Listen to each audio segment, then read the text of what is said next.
Madison Square Garden, man. What, like how, bro? In the Mecca, man, it was crazy. So who, like, how did that happen, man? You gotta give me the scoop, man. Man, birthday trip, man. You know, I feel like I'm an NYC cat, man. I've been out there a couple times. Okay, man. okay. But shout out, man. Happy belated B-Day, man. Happy belated B-Day. We got to do a one for the homie on Bosstalk. His B-Day just passed, and he definitely turned up. Know what I'm saying? We ain't seen him for like a week. He was in Madison Square Garden. He was in New York. He was in Harlem. He was in Queens. He was everywhere, man. Give it to us, man. Give it to us. How was your experience? Man, New York is lit, man. Them people don't sleep out there, man. Late night, hookah spots don't 24 hours, don't close. Food so, but man, it was lit. Actually caught the Knicks game. They terribly whooped Atlanta. I don't even know why they was even in the playoffs. But yeah, that's crazy, bro. I looked up in your stories. I seen the stadium, and I was just like I'm a stadium head, right? Anybody who know me growing up with me know those like stadiums is my thing. So I wanted to work in them, perform in them, you know what I'm saying? And like the biggest and the baddest, you know what I'm saying? Whether it's the United Center or it's Staples Center or Crypto.com, whatever you call it now. But like Madison Square Garden, if you know what I'm saying, it is the Mecca of Meccas, man. Like they call it that for a reason. Something about that stadium, it got to give you a different vibe. Because I know when I walk in the stadiums that I walk through over the years, I get crazy vibes. I was in Milwaukee Stadium, and I felt like Buck Stadium was over lavish. Like, it was like how it be Wrigleyville. When you go up to Wrigleyville, you see the Cubs Stadium, especially with them extending the stadium 2-3 blocks down there. Because the stadium used to be as big as what it is now. The stadium, they didn't add like 3-4 blocks to the stadium. When I went out there to Milwaukee Bucks Stadium, shout out to put the city on Miguel. He always treats the company good. He took us out there to a Bucks game. I was playing against the Miami Heat. And when we pulled up to the stadium, it's like a mall and a plethora of bars and stuff directly across from the stadium. So it's like the whole 8-10 block radius is Bucksville, bro. It was just lit. It make you not even want to go in the stadium yet. And then we went in the stadium, and the stadium was just over lavish. And then me being an artist and a fashion designer, when I went in the stadium, this is what I found out. This is crazy, right? So I seen we was going up to Escalade. Shout out my boy Jay.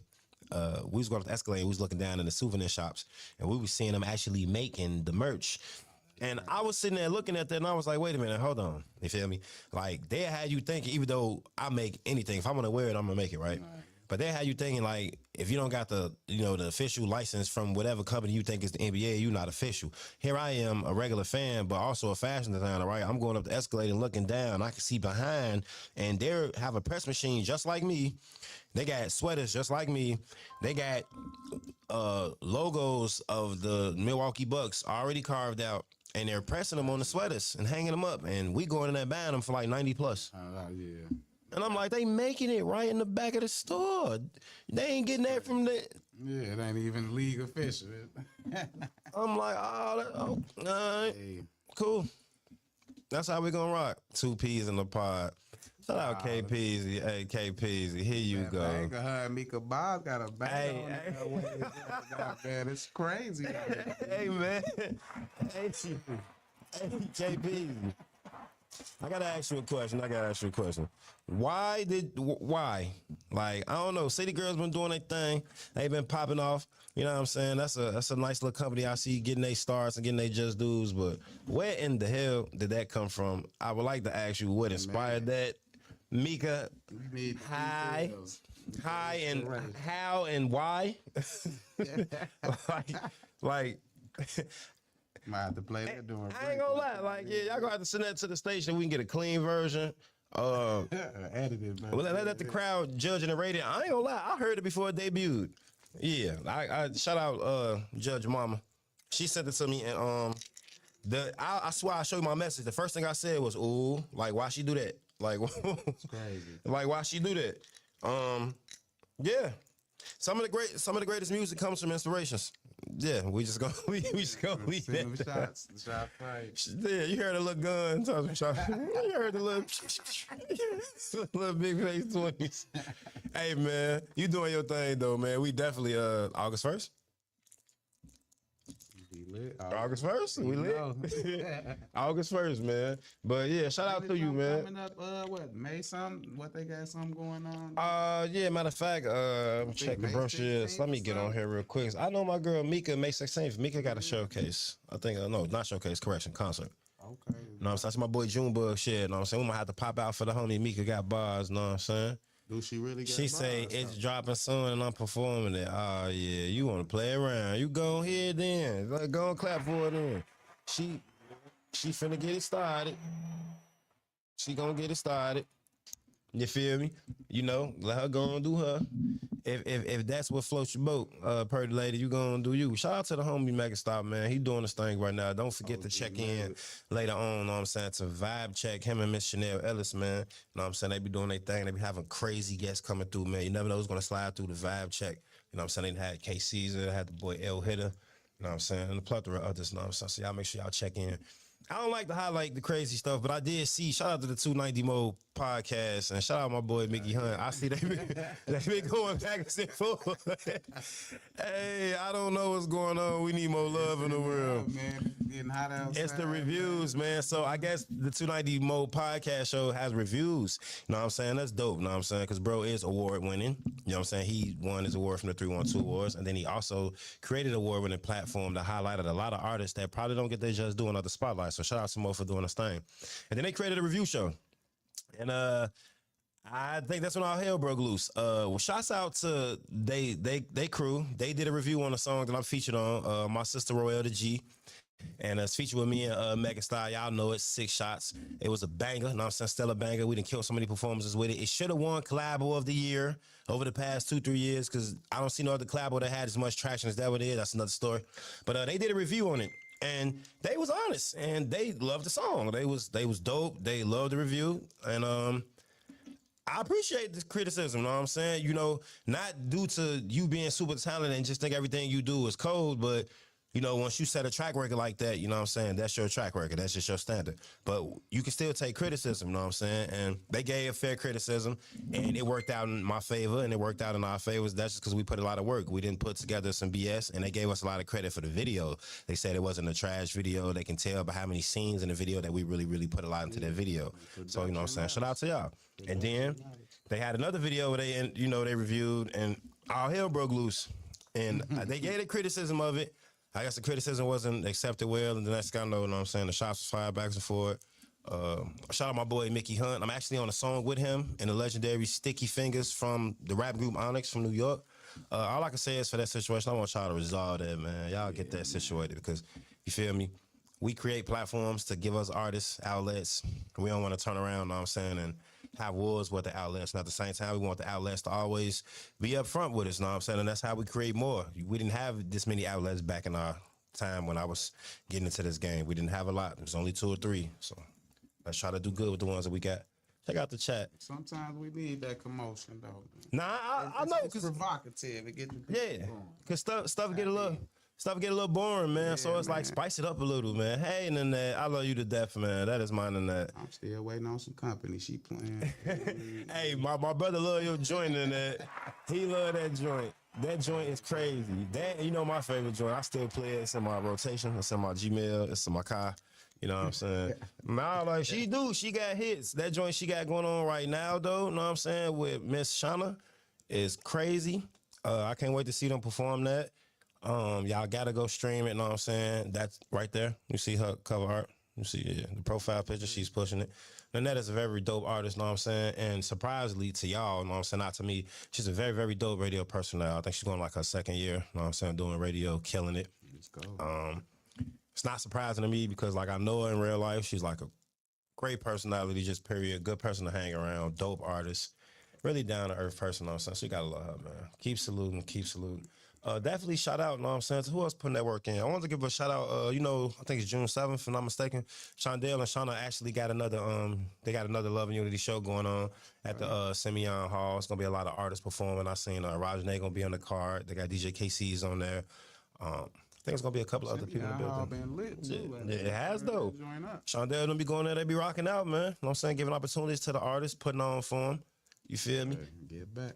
We gotta do more, you know what I'm saying? I don't wanna I don't want to try to highlight too much. It's stuff going on now. You feel me? We all on the internet looking. The summer is near. The summer is here. All I can say is, man, y'all got to think about it when the weather get to breaking, and we on the internet doing the things we doing, right? The first thing that pops up in my mind is y'all spent the whole winter doing what to do what now? Like, soon as the weather get to breaking and you wake up and you see what you see on the internet, and you be like, that's what y'all been doing the whole winter? Like, I'm ready to see, like, crazy videos, crazy shows, a lot of music, because I know I'm loaded up. Yeah. With me, it's just all about, know what I'm saying, the proper promotion. But, like, we can't kick off the weather beefing and throwing shots and rocks and, like, come on, y'all. Like, we got to do better than that. Hey, that's so perfect. Oh my God, man! Howdy, guest. Big Ness speaks. She said, "Howdy, guest." KP with the cold faces. Oh, thank you. You know he love you to death. You know I love you to death. You everything. May 16th, Peasy. We know. We gonna be in there, man. The City Girls, did y'all push the brunch back? They said it was pushed. I ain't going last time. I came out. They ain't show us no love. No food for parking lot pimping. I am upset.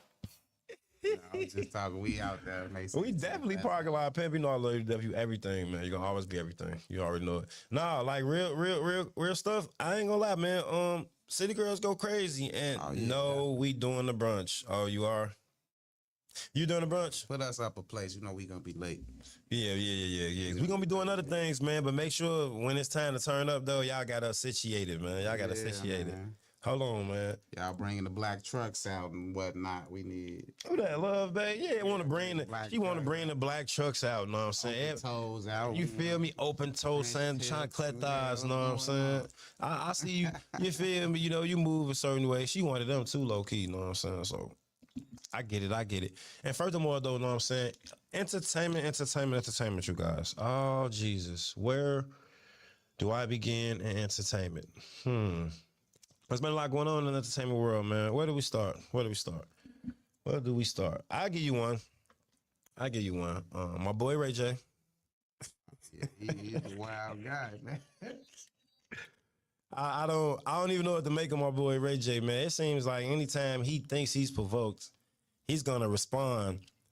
He already leaked y'all his mindset of how to take advantage of the internet, as far as to get everybody to buy into him and take advantage for the streams and all the views and all that. But I be starting to think something wrong with my dude for real, man.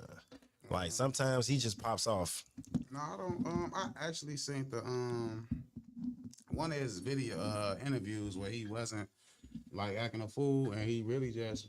Basically, I feel like everything's just the act now. He said if he did 1,000 good things, if he went to the children's center, gave them $10 million, none of that wouldn't get no promo. But as soon as he act a fool, the numbers skyrocketed. So he playing with the algorithm. Granted, that's the science, know what I'm saying? But then his level of acting a fool, though, be like...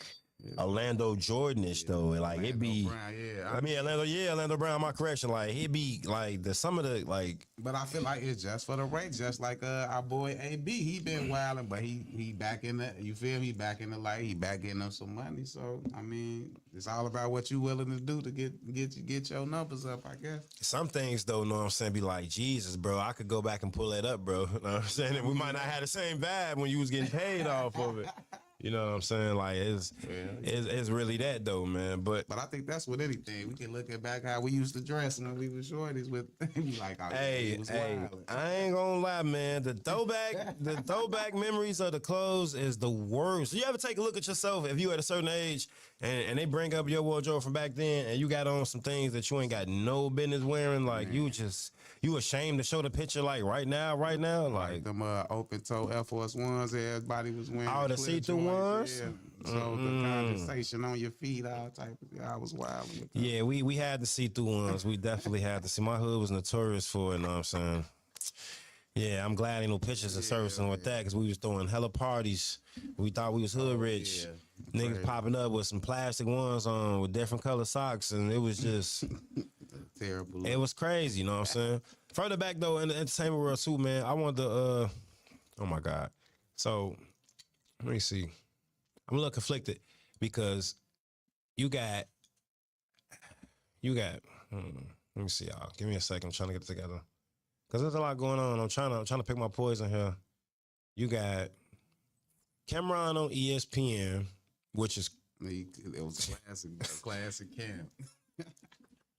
that was the craziest stuff to me because for one, he had just did a episode of It Is What It Is and was explaining that why he think he blew his chance of being on ESPN. Because soon as Stephen A said to his bosses that he wanted to take him on ESPN, he goes and does the interview with CNN and wows out. Yeah. And then that's, I turn on the TV and I see my boy Killer on ESPN in the Yankee suit. Boy, working. All I thought about is like, mama, we made it. Cam on ESPN. That like, I turned on the TV and seen one of my favorite rappers on ESPN. It's crazy. For like a 40 to 50 minute segment. Yeah, man, it's a valid point. He was the whole point. For the fact that, I'm going to tell y'all what I liked about it the most. It ain't the fact that he's famous and he on something that's famous. Because sometimes, like, your fame can only get you so far, right? I like the fact that he went and created a platform. Him and his brother, him by himself, whatever, right?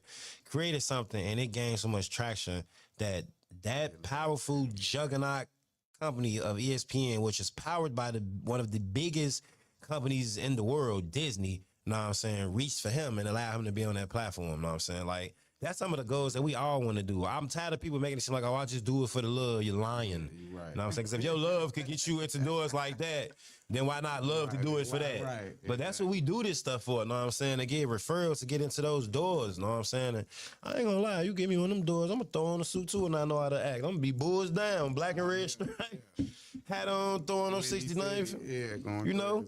I like Kevin Garnett to go, bro. If y'all pay attention, Kevin Garnett be throwing up. What he throw up? On TV, it's on the video game. When you scoring him on 2K, he throws up Vice Lord on the game, bro. And they just thinking that's just a celebration. They not knowing what he throwing up. Like he took it there, man. We got a lot. Hold on. RJ, she called Ray J RJ. Now you gotta say Ray J G because we got a famous RJ coming from Chicago and we do not want to get them confused. We gotta call him Ray J. Aboog and Essence, baby. Here go Judge on Mama. Here she go. No, though, I wanted to talk about the Met Gala, though. Did you see all the hype around Blue Ivy and the Met Gala? They going crazy about it. I didn't get a chance to see the actual whole Met Gala, but I've been doing a lot of coverage on it. I've been seeing a lot of backlash, supposedly, know what I'm saying? Yeah. What's your take on the Met Gala this year versus... it was kind of crazy. Everybody looked good. I was tripping off the ASAP Rocky and Rihanna situation. That was crazy because they was like overly feeding into it. I guess they got into it or it was like recorded of them, a quick feud, marital feud. So that's been in the airwaves a lot. Blue Ivy, I guess she overly did her thing. She was stepping in royalty as she is. Wouldn't take the shades off on the walkway, on the Met Gala walkway, as she was told like several times. They said Jay-Z told her to take the glasses off. You know people, but she was in her glow like, now I don't. Nah, see, I ain't gonna lie. See, when I'm the big dog and you there because of me, and you don't do what I tell you.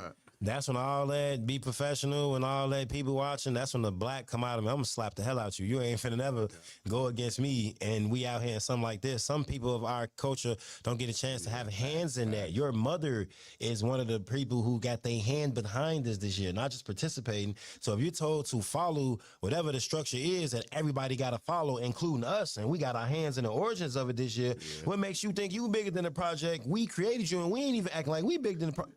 If you don't stop playing, bro, like, nah, at some point. I like it, though. I like the rebelliousness.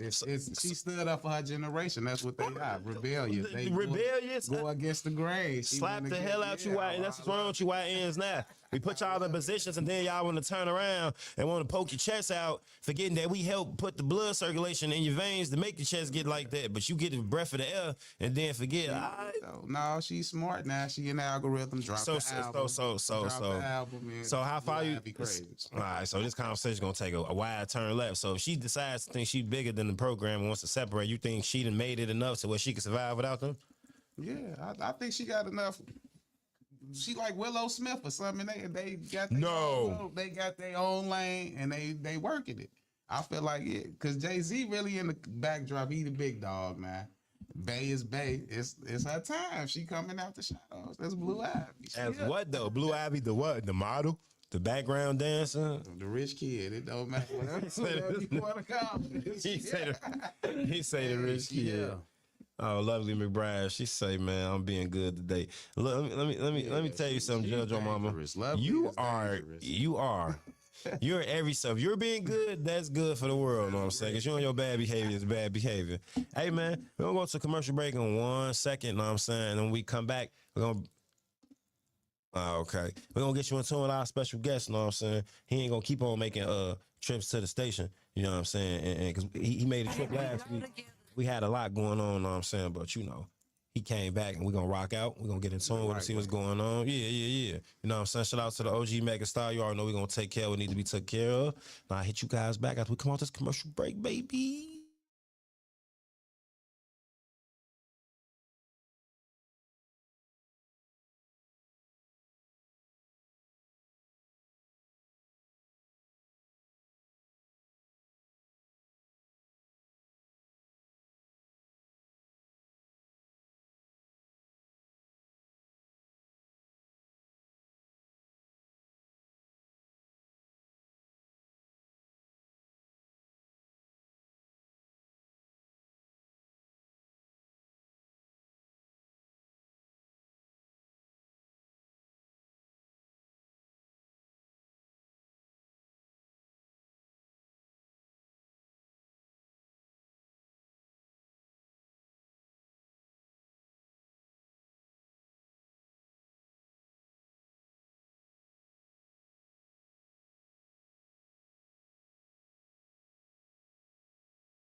Hey, it is your boy Aboog Carter.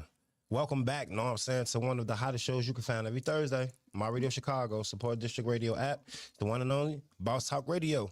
Here with my co-host Fatboy Fresh, Essence of Earth. Yeah. Oh, Hey, how y'all doing in the building? Turn it up. Clap some in. Hey, that's the sound. Let me tell you something, man. That's the sound when you walk past your mother's room and the door closed and that sign outside of it says do not disturb. And then you going to be that bad little kid. You're going to lean and put your ear on the door. That's all you're going to hear. It's applause. It's a roar of claps. You feel me?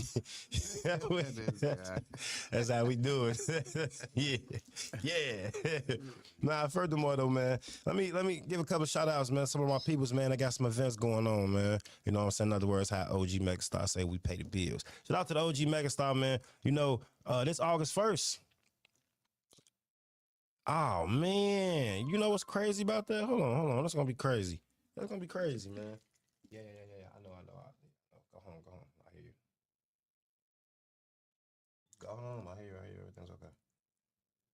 Go home. I hear you. I'm on the show right now. yeah, gotta pay the bills. Okay. Daddy duty never stop, people. But man, we rocking. We definitely got some dope events coming up. What you say, August 1st? I know the City Girls coming up. Yeah, they're gonna be in Atlanta going crazy, you know what I'm saying? Sorry about that, y'all. Daddy duty shit never stops. Straight honor roll students, valedictorians, that's why. Anyway, gotta flex, man, because if you do something bad, they will promote it forever. But then you do something good, it's just a comment, and then that's it. No, shove it down your face, down your throat. Talk about it every day. Like, you feel me? Like, #1 student, valedictorian. All my kids been on honor roll since they've been in school, and they're currently still in school right now. There's never been a semester that went past where neither one of my kids, if not all of them collectively, have made the honor roll. How many parents can say that? You know what I'm saying? So, like, let's rock out. But yeah, August 1st, know what I'm saying? We got the City Girls Hustlers gonna be down there killing in Atlanta. I want to be with them.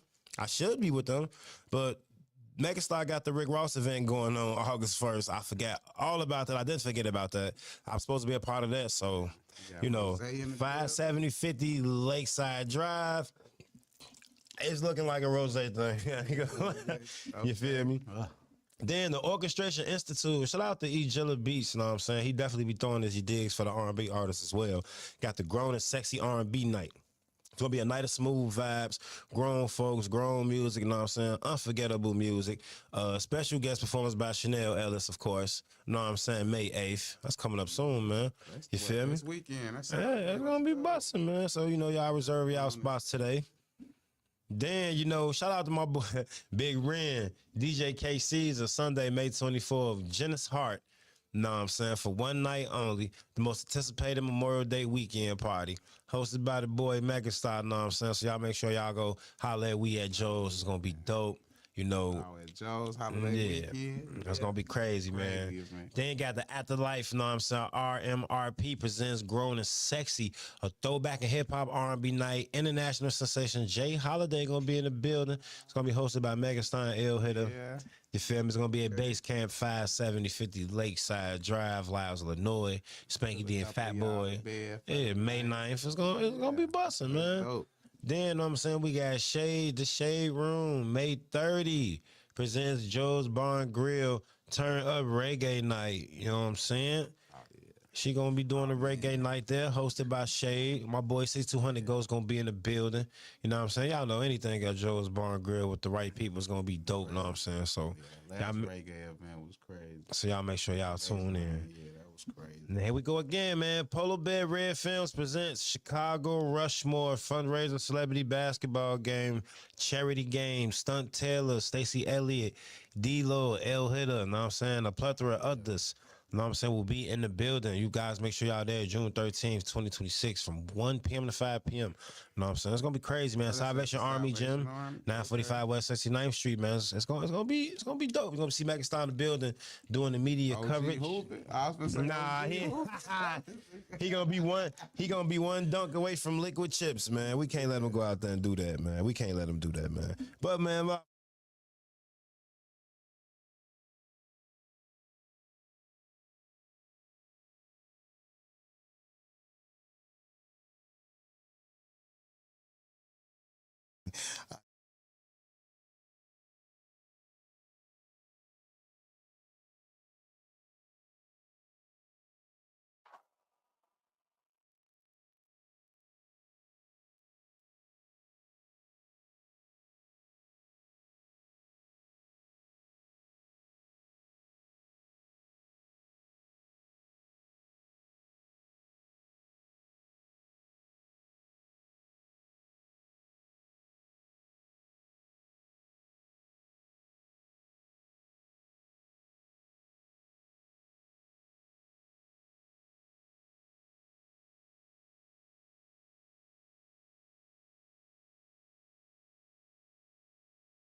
So it's good to actually talk about it so that way we can get help for it. So yeah, so this is what we do. We do stage productions. I just kind of went into a series of educating with mental illness. So this production is a sequel to a production that I did last year. Oh, okay. So wait, time out. So you already got basically we doing trilogies. We trying to build them into chapters. We trying to get us like a Michael Myers, Jason series going on. Well, to be honest, last year we did a production on suicide awareness. And I got that production because going through social media, I got tired of all of the deaths. And it was deaths that we can prevent. And it's ages between, and I know it's young, but ages between 11 all the way up until 40. And you dealing with people who are just killing themselves because they feel like that's the only way out. We don't have other way out. And also you got things like social media, I can say YouTube, who teaches people how to cut themselves. It teaches them. You can type it in and say, tell me how to cut myself without killing myself, and it will teach you how to do it. And so you got all these people that's out here that's saying, hey, I can do this because I'm trying to relieve pressure. That's so I'm trying to relieve pain. Wait. So hold on. Yeah. So especially coming from my era, like I'm like a millennium kid, graduated in 2000s, whatever. That era specifically is like, that's one of the biggest vices to that era, not knowing how to express and having so much bottled up, and then like letting the energy take you the wrong way to the point where it could become permanent, eternal, fatal, and forgetting that it's okay, you know what I'm saying, to find different forms of venting and releasing. Yes. We don't have the advertisement that we used to have, like, not to sound corny and lame, but like, I'm proud, like I'm 40, right? And I'm an 80s baby, graduated from 8th grade in 2000. So like, I feel like this is like the greatest time ever for me to be my age, because I got the classics in me and I can adapt to the future, right? But see, in my time when I was growing up, they advertised things that it wasn't corny to adapt. Like, for instance, the Dare commercials. Like, you see the commercials that should tell you drug free or do this, that, a third. Like, that would be considered corny to people now these days. But you had a urban kid like me who was popular that look at that and be like, okay, that taught me how to have my own ability to be like, no, and have my own mindset. Without that, I probably could have just been going with the flow and would have been caught into anything and not knowing how to have certain skill sets. And I had a neighborhood of friends that I used to be in groups with, where my older cousin, where he would like be like the head of us, and sometimes he would leave and then it'd be like I would be like the leader. And it was like, if I didn't have the right motivation from things that I was seeing that was telling me it's okay to step away, it's okay to, you know what I'm saying, have your own measurement, you know what I'm saying, then I would be one of them people that would have had a hard time releasing, and it would fall into, you know what I'm saying, why your work exists, you know what I'm saying? Because you're 40, I'm 46. And so I came from that era. But so also, one of the things that I've said before is that era had parents who said, don't ask, don't tell. We don't talk about that in our family. You know what I'm saying? So we don't acknowledge it until it happened. And then even still then, we still want to push it on the table and say, oh, they died from natural causes or whatever. We didn't talk about, hey, they actually died of, I died of a suicide.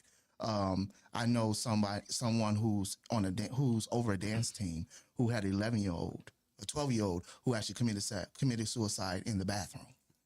What? Yes, committed suicide in the bathroom, and they found her dead, and now her siblings are suicidal. What do you? What? You see what I'm saying? And that's why I said it goes all the way down to 11 and 12 years old, because these children think that this is the way out. So when I was presenting that production, I wanted to show people that there's another way. There's another option, you know, and so that's what, but we realized that that's mental health. That's mental illness, you know? So when I brought this, When Loving You Is Hurting Me, I know when you hear the title of it, it takes you to relationships, but it's a lot of things that's going on in this production that kind of steers from that production. And when we did the synopsis of the show or the trailer of the show, the very first thing that we said was, how do you stop a bullet when you're the gun? You know, some people don't know that they have mental illness. And so they're hurting people, not realizing that they're hurting people. So you can't stop something if you're the one that's hurting people. You know, and what we do, we call each other crazy. It ain't just a black thing. It's every race. We call it crazy, but not realizing that there is a problem out there that we need to address. And so that's why I came with this. And then someone actually challenged me to turn this whole entire series into a TV series. That would be nice. Yeah, That way. Yeah, for me, I actually work with that population, the IDD, the MD population, and that's the biggest thing. They don't have anybody to advocate for them, or even just to keep them aware, or keep the population around them aware of what's going on or what they're going through. So, like you said, most of the time they do feel like that's their only way out. Which should be unfair to them, because, you know what I'm saying, it'll create an environment where it seems like people is just babysitting for a check instead of still giving the proper energy to human beings, you know what I'm saying? Just because of the defects or the discrepancies, you know what I'm saying, their physicalities or their intellect doesn't mean that you can't put the best effort for it. I think sometimes we get comfortable with taking a shortcut, knowing, you know what I'm saying, that, let me see if I can change the diaphragm of it. Let's make it seem like, like for instance, the Tin Man in the Wizard of Oz, you know, he needed the heart. He needed the heart. Yeah. And he needed if you don't give him the heart, you know what I'm saying, then you just what? You just got a vessel, mechanics, right? Mm-hmm. So I think like when them, because I dealt with somebody with them situation in my family. I have a relative that's in that field also. You know what I'm saying? Didn't take it to that extent of the situation that brings your work into play, but it comes from the field that my brother works in. And I was raised around that, and he also has a case of epilepsy too, you know what I'm saying? So it was just like some things, you know what I'm saying, could trigger him, and he may not know how to release because he'd be getting angry, you know what I'm saying, that our methods may not be working, and then the anger would get to a high volume where it had triggered the epilepsy, and now we're dealing with a series of things, you know what I'm saying? So I do think that's major, especially people from our era. Like, he's around my age too, you know what I'm saying? So it's like our era was really, really. We wasn't told to vent. It looked as soft. You can't, you know, certain things you can't do, can't talk about as a man. So, not even as a woman, as a black woman, or like you say, for any race. But it's definitely our population was taught not to really vent and keep it to yourself, figure it out. Because it's a family thing. Exactly. It's not a thing that everybody needs to know. It's for everybody. It's for that particular family, and even still, then it's for certain members of the family to know. Exactly. You know, it's not for everybody. We had turned to things, you know what I'm saying, individually, like sports, you know what I'm saying, to give us, you know what I'm saying, a certain outlet. But I do pride myself, like in our inner circle, we did allow ourselves to do that with each other. Like we used to express to each other, because the world around our time, the world was like seriously revolving. You know what I'm saying? They was telling us the future was coming. And we did not take it serious, but we didn't know that, like, when we went to sleep, we was going to wake up. It was the next day. Yeah. Like, they really was trying to warn us. Yeah. Facts. Like, from the commercials that used to be in the mid-90s on Channel 50, where they were showing us we was going to be talking to each other through screens in a second, you know what I'm saying? And we like, all right. Then on Demolition Man, we see it. Then 3-4 years later, you know what I'm saying, the first variation of it happens. And then 3-4 years later, now it's implemented into everyday life. Yeah. So, have you faced moments of adversity to the point where it tests your willpower into going into the lane that you went in? Because that's not an easy lane. You got to have courage and unbelievable patience and will to be dealing with the field you deal with. So actually, when I started writing, I was in high school when I started writing. Okay. I didn't know what I was doing. I just wrote a story, and I dealt with something really traumatic in my childhood years. Growing up, I dealt with traumatic things, but in my high school years, I dealt with something really, really hard that was challenging for me. And what I did was I turned to the library. What high school you went to? Curie. Curie? Okay. Yeah, Curie. Commodore? CPS. Yes, Condor. Chicago Public Schools. Let's go. It's so shout out to Kiri. What I did was I turned to the library because I started typing the story, and I kept typing the story, and I kept typing the story, and I went to college. I went to NIU, and I had a communications class. And my teacher told me, he said, "Hey, I want you to write a paragraph about something that traumatic happened to you." And I wrote a paragraph, and he read it, and he told me, he said, "Your assignment," he said, I know everybody's assignment, but your assignment is to turn this into a complete paper." And when I finished turning it into a complete paper, he cried. He said, "I'm sorry that happened to you. That should never happen to you." But that's that don't ask, don't tell stuff. You know what I'm saying? And so we don't really deal with it. So that's what happened is that traumatic thing kind of taught me how to just start writing. And I just started talking to people, tell me your story. And I took people's story and merged together, and you never know that was your story because I just had that ability to write a story without somebody knowing it's your story. You know what's crazy too? We got a bad habit of doing that, man. We be so I don't say me, and I'm gonna take the we off of it, but I say people in general had a bad habit of not want to relate to stuff just because they know it's you. Yeah. Like they see it on TV, see it on the news, and have a great sense of sensitivity towards it, intellect towards it. But let it be you. Let it be somebody they could see or touch. Now that's what I'm saying, we dumbfounded towards it, and we need to stop doing that because those are the best examples you could ever get. You know what I'm saying? Why watch something on the television screen, you know what I'm saying, and had a thought of it and then perhaps prepare for it or perhaps be nonchalant, then in reality where you can get a visual or a hearing of it without having to go through the negatives or the bads about it, but you can still, you know what I'm saying, prepare yourself, you know what I'm saying, get the juices of the fruit from it. Like I've always been like that. Like we grew up in a time where it was really rapidly changing. We grew up in a neighborhood that looked great on the outside and was great in the inside, but depending on, you know what I'm saying, how your energy was, you feel me, like the Chatham neighborhood or whatever. And I went to high school in Robeson and Inglewood. Grew up around there, yeah. So I'm proud of growing up in Inglewood too, because I feel like if you can survive in Inglewood, man. Yes. Not taking away from any other side. No, definitely not. Absolutely.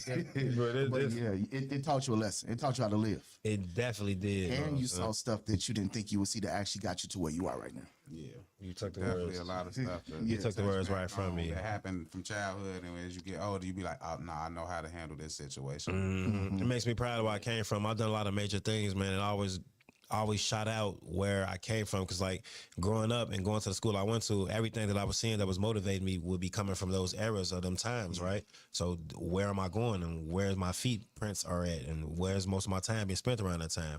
Whether it's in the neighborhood with them, you know what I'm saying, it's through Inglewood. I was on every sports team possible, trying to keep unnecessary feet print out of the streets. You feel me? Anytime I played sports yearly round. My athletic high school career kept me out of the streets yearly round. Sometimes I don't know how I had a chance to run around. So I was on like track, football, wrestling, and I played in basketball tournaments every summer. But my football coach coached it all through my sports. And he was the head director of Bally's Total Fitness. Okay. Yeah. So I didn't see the light. By the time I was getting out of school, it was like 7, 8 o'clock, street lights on, high and bad, going to crib, soak up, get ready for the next day. But as I was going through the motions, trying to be motivated to either get my family into a winning situation, I was watching everything around me fall victim to the things that we discussed earlier, man. And it made me impulsive to it, because I always been a believer, if everybody get a piece, it takes just a little notch off the bitterness. The bitterness leaves the room for the negative wind. The negative wind get in, and now it's a balance between good and evil. You know what I'm saying? But if we can get into the direction we want to get in, then it'll take away from that. When you ain't got no motion, you ain't got nothing going on, you just sitting there breathing negativity. You know what I'm saying? But believe it or not, like those areas, because I grew up in the area of your school, Robeson, and between Robeson and Inglewood. I kind of grew up in that area. Okay. Even though I went to Cary, you know what I'm saying, I grew up in that area. But those are the muses that I have when I write. And the reason why I say that is because I try to write things that people can relate to. I don't want to write fiction. You want to see fiction, go look at Hallmark. Right, man. You want to see somebody holding hands, walk through picket fence, go look at Hallmark. I want to write that you can walk away from them like, yeah. When I wrote the suicide play, I wanted the people to talk. I wanted the families to talk. I wanted people to walk away and say, "Hey, look, I got a problem."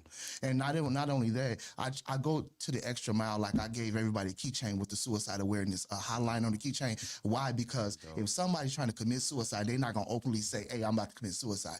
They're gonna do it in private. So that keychain kind of gave them something to say. If I needed to talk to somebody, I'm not gonna tell my family. I can go talk to somebody in secret, because honestly, even as men, we do stuff in secret. We don't do stuff out loud. And so they're gonna look at that and say, at least that's an option for me. I may not use it, but at least it's an option. And so that's what I do when I write. I want to educate people to say there's options out there. You know, when loving you is hurting me, there's options. There's counseling out there. Go seek it. And what thing about it is, you may not know that you are, we don't want to use the word crazy, but you're dealing with it.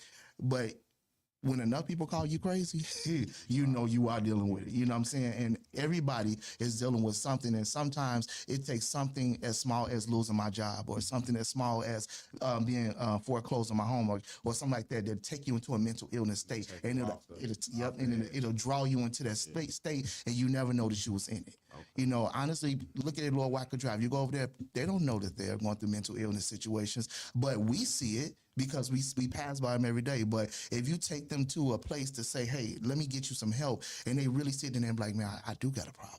Something is really wrong." And they see it's other people that got the same issue. They're not the only ones. But I do have one quick. Go ahead. No, do your thing. Now, I know mental health is everywhere, and then it's the biggest thing about it is awareness. But with you writing your stories, what's the process, or how do you go about taking that, what you wrote, and put it under the lights or getting it on the stage? Like, what's the process for that for you? How hard is that for you? Well, I see you smirking. Nah, look, good question. I see you smirking when he was getting there. I'm like, oh, he hit one. Yeah. So the writing part of it is not hard, because I sit and listen. I'm not schizophrenic, but I sit and listen to the characters in my head, and they talk and I write. All right. It's the process of getting it on stage that's the hardest, because you get actors who are not dedicated. You get actors who sign a contract and say, "I'm going to do it," and then next week they undedicated and they fall out. So it's hard, even with trying to find locations to have productions that some of them will look at a production like this is like, "I don't want that. I don't want that." I've had people that tell me, "Ross, I don't want that. I don't want that to be seen on my stage." Right. You know what I'm saying? You're like, "But it's about mental health. I don't care. I don't want that to be seen on my stage." Right. You know, or present it to me and give me your script and let me read it and make a determination if I want it to be on my stage. I'm not going to do that. You know what I'm saying? So it is a process. I would say, as any theater company, and some people thought it was just my theater company. I said, no, you're going to get people that are. Yeah, so that's the hard process about it. The easy part is writing it. Right. But the hard part is producing it and actually having people to say, "Hey, I want to come and see it." Because we don't support one another. Let's be honest. If your name ain't TP, we're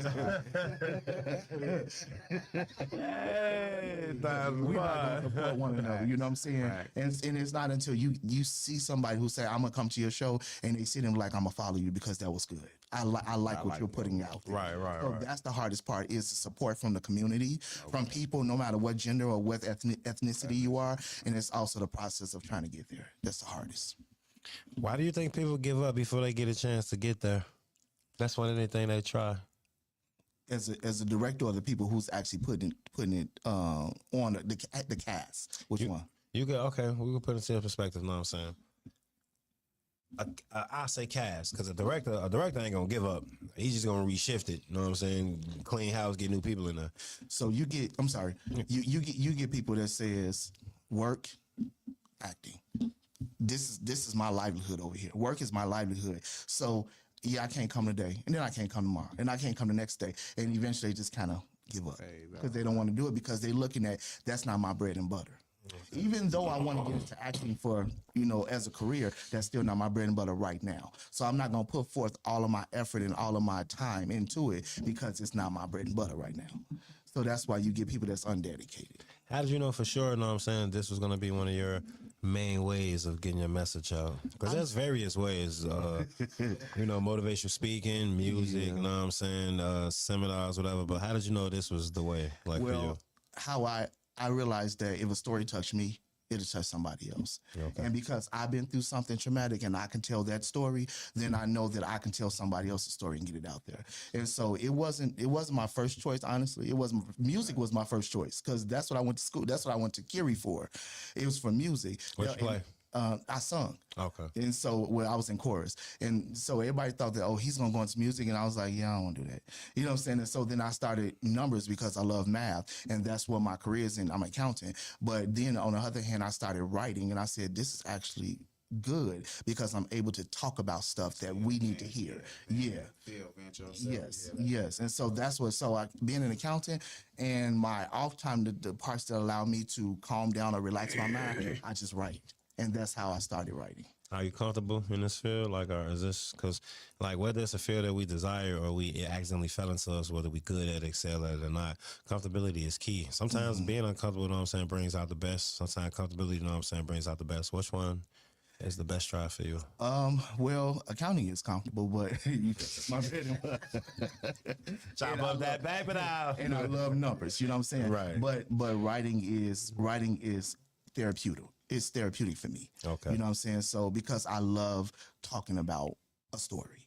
So it's therapeutic for me. You know, I'm sorry. Go ahead. No, go ahead. But to kind of piggyback off what he was saying, when you after talking about the comfort level, has it ever been a time where you was writing something or when you had a thought or a vision and you felt like the people wouldn't receive it a certain way and you weren't really comfortable with putting it out there? So I did a production in 2019 on rape. Oh yeah, that's and I didn't realize how heavy that Whoa. Yo. I didn't realize Tell me what you asked.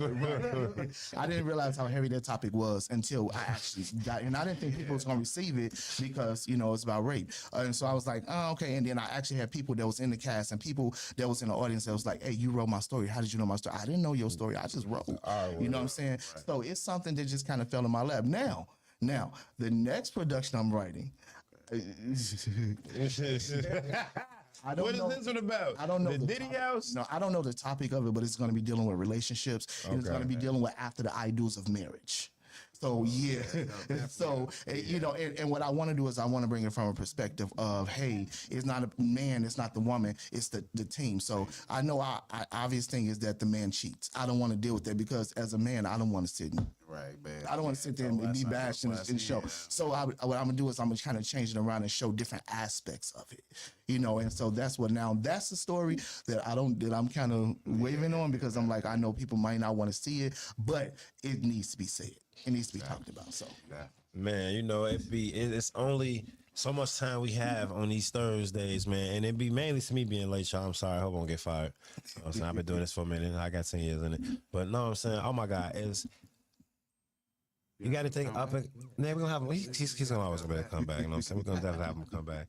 You got any upcoming events before we, how you talk to the Bosstalk audience? So other than When Loving You Is Hurting Me, that's our event. You can find that on eventgroove.com. That's where we got our tickets at. You can type in When Loving You Is Hurting Me and you'll see it. I do want to shout out the actors that are in this show: Jamal Eden, Janice Nelson, John Bond. Can I see the book? Yes, absolutely. Which one? Oh yeah, you can give me this. Yeah.